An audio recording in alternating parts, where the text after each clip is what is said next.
The advantages of microfluidic device or microfluidic systems that we are developing here can be quite manifold.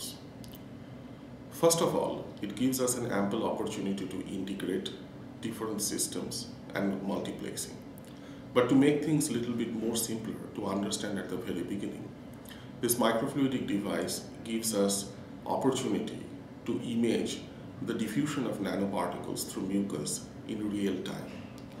I'm Dr. Eugene Mahan. I'm representing CBNI. His director is Professor Kenneth Dawson. So we started a collaboration with the vet school, with Surav.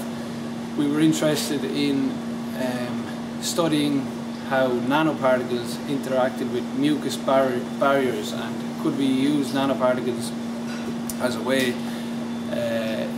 to traverse mucus barriers, as a way to cross this mucus barrier in oral delivery approaches. So here at CBNI we have built up a lot of experience and expertise in the synthesis of nanoparticles, and so in consultation with Surav and Professor David Braden, we decided to synthesize nanoparticles of different sizes, from 10 nanometers to 50 nanometers to 200 nanometers, and initially to study the influence of size in how these nanoparticles will interact with mucous membranes. And second to this, we also wanted to study if the surface of the nanoparticles had an effect. So if we use the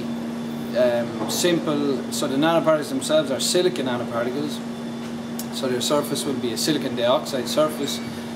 So we wanted to study if we change this from silicon dioxide and modify the surface with a short polymers, can we change how these nanoparticles will interact with mucus layers? So that was the second part of our study.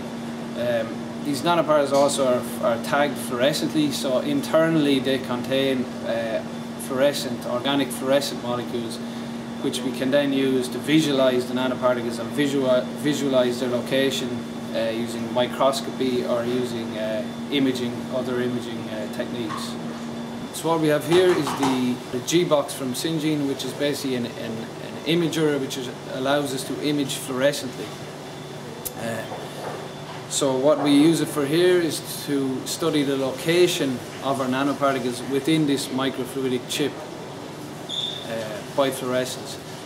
So simply we can place our chip into the box, and what we have here is a range of lamps of different wavelengths, and we've also got a range of filters which will allow us to image in a range of different wavelengths. This allows us to image depending on the fluorescent tag we use in our nanoparticles. So overall, this method can give us an immense opportunity for developing nanoparticles for oral nanopharmaceutics.